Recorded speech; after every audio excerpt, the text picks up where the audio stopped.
Alright, starting today's video not in the bus, but rather in my dad's trailer, which is conveniently located right beside the bus. Now, the reason I'm in here is because of this dinette, which to be fair is a different layout than the one I'm going to build, as well as a different size, but the basic structure is something I'm going to copy because, as it turns out, the construction is relatively straightforward. Because underneath the cushions really is just a 2x2 frame, which is pretty simple to build, and it holds up this 1/2-inch piece of plywood, which has a hole in it to act as a finger, kind of a door for your storage. And I'm gonna make this even more simple by eliminating this drawer. So I will access my storage from here exclusively. And the best news of all is I should be able to build this mostly with the leftover wood I have from everything else I've built in the bus. So I'm a bit nervous to say this, because usually when I say something like this, the job gets very difficult unexpectedly. But I'm feeling confident about this dinette, and so I'm gonna go ahead and say this. Building the dinette should be pretty easy. So let's see if I just jinxed myself or if that's true, because it looks pretty straightforward. So let's get to work.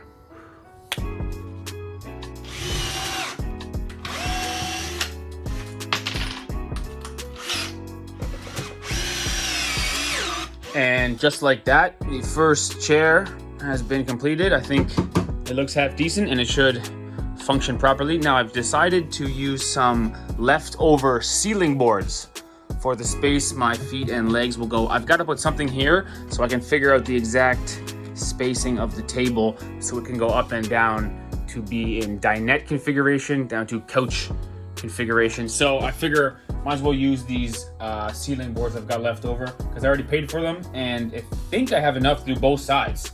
So let's get to it.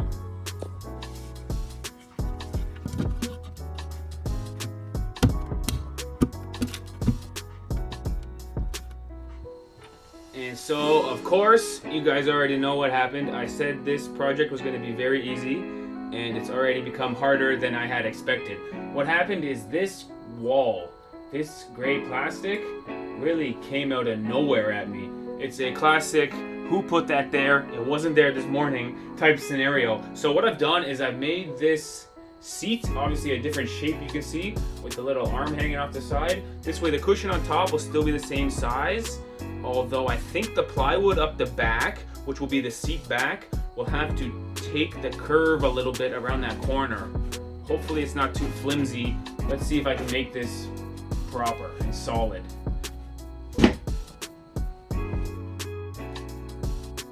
I tell you what, it's a bit awkward over there, but it's gonna work just fine. I've got these bottom boards on again, which is always a fun process, and it's starting to take shape. It's actually going fairly well despite this sort of unexpected curved corner.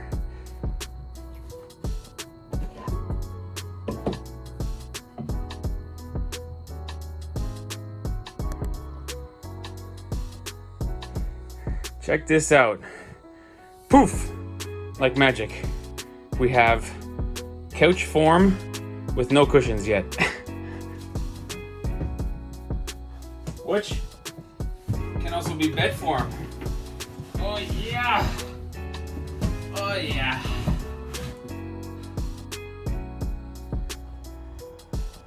Alright, it's all fun and games until somebody's gotta build this back wall over here. So let's stop laying around on the job and get this thing started. Now what I've done is I've installed the back wall here. I purchased more of my leftover ceiling boards because, for one, I think it looks quite nice, but for two, they're 5/8 of an inch thick, meaning they're pretty beefy and they're adding a lot of strength to the overall structure, because I'm worried that this is starting to curve in a little bit, as you can see, and this gray plastic is sort of throwing everything off square and off level and making it ultimately not comfy in the end. So anyway, I think we're all square here. You can see the gaps in the table fit pretty nicely, meaning I think there's nothing else we can do other than build this back wall somehow. So let's figure it out and get to it.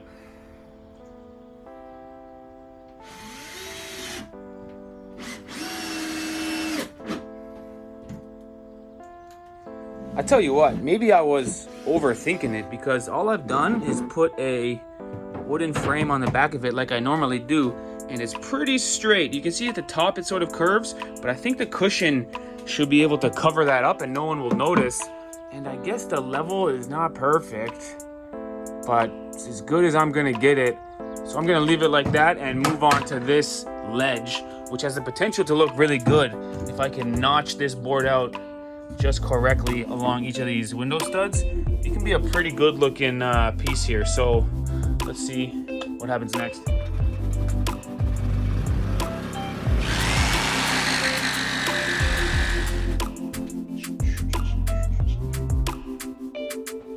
I am happy with that.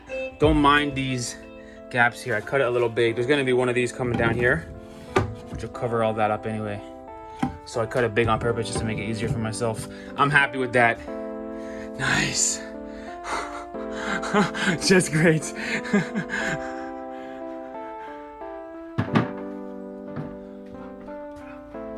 I, for one, am really loving the look of this whitewash barn board. It has sort of a gray look, which I think is a good middle ground between the very gray plastic front end of the bus and the sort of cabin style that is emerging in the back of the bus here with all the wood. So I'm gonna take a quick detour from building the dinette and just put a bunch of this whitewash barn board basically wherever I see fit, because I think it's good looking stuff and quite useful. So let's see what it looks like, starting with these posts here. Ah, check it out. I even found one of these whitewash barn board pieces that is slightly bigger than the rest, meaning it's making a pretty good shelf up top. I'm imagining some sort of wicker baskets all the way down, eventually right to the far wall, and maybe I'll even put a bit of a lip on the front of it so that the wicker baskets will stay there whether we're driving or whether we're parked. Honestly, I sort of love the look of this whitewash wood. The idea is it's sort of embracing the imperfections.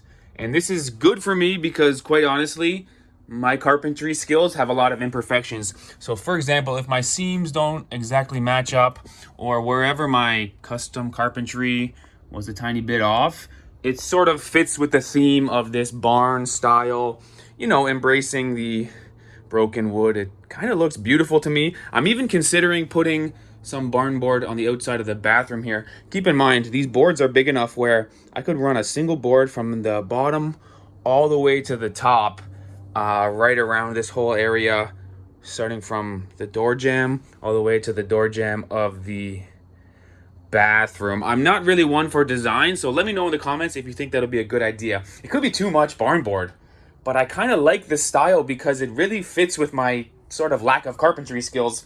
So at least 5 or 6 times in this build series, you guys have helped me with some ideas. So let me know in the comments if I put all barn board here. Keep in mind, there'll be some passenger seats here, maybe a picture over here, some hooks for us to put our jackets on. So you won't see all the wood right away, but I think it might look kind of good, although I'm nervous it's too much barn board. Anyway, in the meantime, I'm gonna start the first of what I think will be 2 very difficult tasks. First, I'm gonna try and attach this table to the wall. My goal here is to not have a vertical leg on the bottom of the table because our table is only 18 inches wide. So it could fit with this simple little bracket and it could be sturdy enough. The idea here is one of these pieces goes against the wall. It's got to be perfectly parallel to the floor, right? And then the other piece goes on the thin edge of the table, meaning the table can then click in to the bracket on the wall and it should be secure, hopefully, sitting here. It could look pretty sleek and modern is my goal. Maybe when you walk in the front door, you just see the table kind of floating there. It could look good is my idea, but I'm a bit nervous because this is the only table I got. I'll explain at the end of the video why this table is so sentimental to me. It's a bit of a family heirloom, but my point is I'm gonna start drilling holes in this table and there's no replacing it. So I only got one chance to do this properly because I simply cannot get another table like this. So I guess the next section of video will be like 20 seconds of me putting this bracket on, but I assure you it's gonna take probably 3 or 4 hours. So let's make this happen.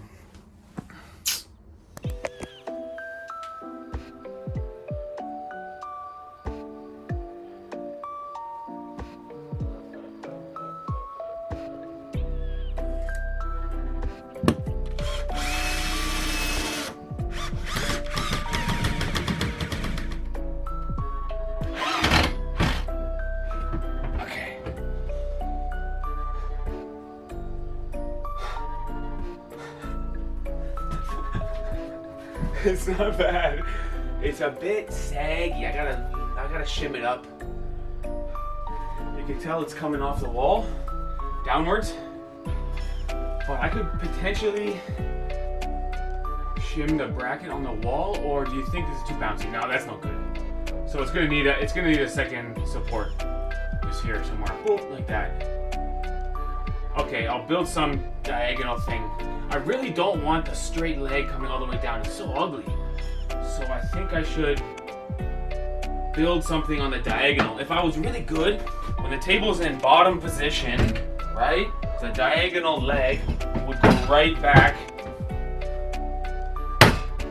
to the floor where it meets the wall. Then when it's up here, it'll be in here somewhere, this diagonal leg. Oh, this is not going to be easy. Okay, the work continues.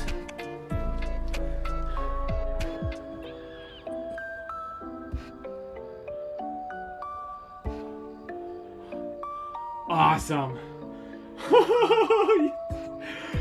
That looks pretty good to me. I mean, the white barn board as the supports is definitely a choice, but it adds lots of strength to the table. Good enough for me to eat dinner, do my computer work, editing videos and what have you. I'm happy. I'm happy. And if you move this table to lower position, and it sits on the back bracket and sits on this front bracket. Oh my gosh! It's perfect, man! Yo!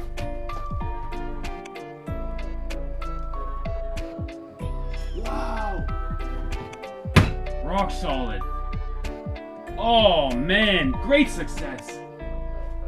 Yeah! Which means, without further ado, it is time for me to try and turn this couch slash dinette into a crib. So I've got some dowels outside. I've decided to use a stair rail, which could look good, hopefully, for the top rail of the crib. And I've got to fire this thing together straight and square and secure. Maybe I'll strap it together and try to put holes in it all at once. This is going to be a unique project. One of one. I haven't seen anybody in their bus build do anything like this, meaning I'm a bit nervous to do it. It's got to be safe and secure for my beautiful daughter, and it's got to be kind of practical so that I can attach it and detach it, and hopefully it works. So I'm a bit nervous for this. Let's see if we can make it work. And so I've got my drill bit taped up in the hope that I can put every screw hole the same depth. And big shout out to my dad who says, Steve, there's got to be a product that's like a double-ended screw. And so introducing what is evidently called a dowel screw. It's basically a double-ended screw. The idea is we'll put one end into our rail as well as one end into our dowels, and that'll make it even stronger alongside our glue. I really didn't know this existed, and honestly, neither did my dad, but he figured it must exist. So big thanks to him.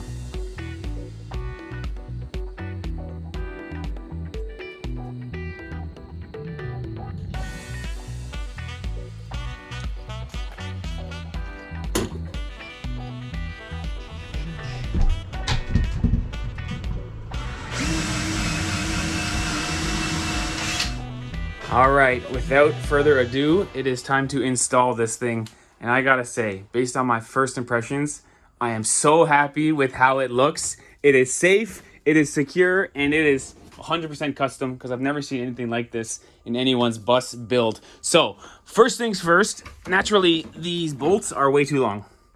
I'm either gonna cut them here or just replace them with a shorter bolt. But I love this idea my dad came up with because this goes right through the crib rail, right through the seats, and it has a finger nut on the bottom or a wing nut that you can tighten with your fingers. So no tools required, and these two bolts make it so with absolute certainty the rail can never catastrophically fail and come down and have my daughter land on her head or something, because these two are literally bolting it right to the seat, and the seat is obviously screwed to the floor. Although, when we first did those two bolts, we noticed the top rail was a bit wobbly. You can see now it's totally secure. And so big shout out to my dad who came up with this brilliant idea of putting tiny little deadbolts underneath the rail.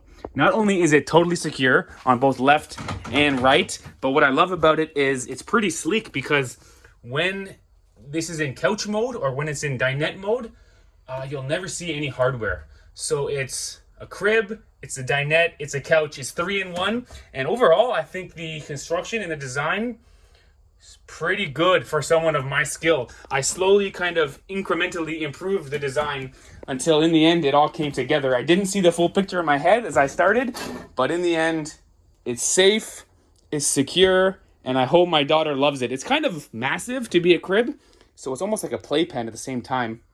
And keep in mind, there will be cushions in here. The reason we're not doing the cushions yet is because should they be gray or brown, or should they be a third color like some Dallas Cowboys blue or something, we don't really know yet. And so we'll wait until the style of the bus develops a bit more as the interior gets finished, and then we'll put cushions here. We might even end up painting this wooden rail more like a white color, more like a crib color. But in the end, I am so happy with it. And not to mention, as you guys know, this is my Nana's table, which is actually used to keep score on a card game named Crib. So my Nana's name was Jean Gregg. This is her crib board. And now my beautiful daughter, whose name is also Jean Gregg, will use this as literally her crib.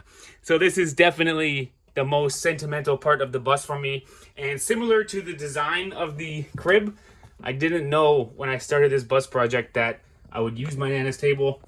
I didn't even know that I was having a daughter whose name would be Jean. So slowly but surely this sort of developed, and we end up with my Nana, who is Jean Gregg, her crib board being my daughter, who is Jean Gregg's actual crib. For sure, this is my favorite part of the bus. It came together so well. I'm so happy with it. And thanks for watching, everybody. I'm getting choked up thinking about my Nana, because I remember when she passed away, we went to her house and we had to kind of take everything out of her house. And I was the one who said I'd really like that table. It always reminded me of Nana, and I didn't know what I would do with it. It sort of sat in my parents' basement for years. And now to incorporate it in the bus as my daughter's crib, something totally special. And for sure, my favorite part of the bus. I love the look of this crib. Honestly, it's just great. So stay tuned for more videos. I think we're going to start doing the plumbing next, meaning hanging some tanks on the bottom of the bus. Fresh water, black water, gray water. We've got a lot more work to do, but I gotta say I'm so happy with the way this crib looks, and it is so remarkably safe. It will never fail. This can be removed easily. Kind of looks decorative. It's like a decorative ladder or something. Maybe we'll put it up against this wall when we're driving. But it's functional, it's beautiful, and most importantly, very sentimental. So great success. Thanks for watching. Bye.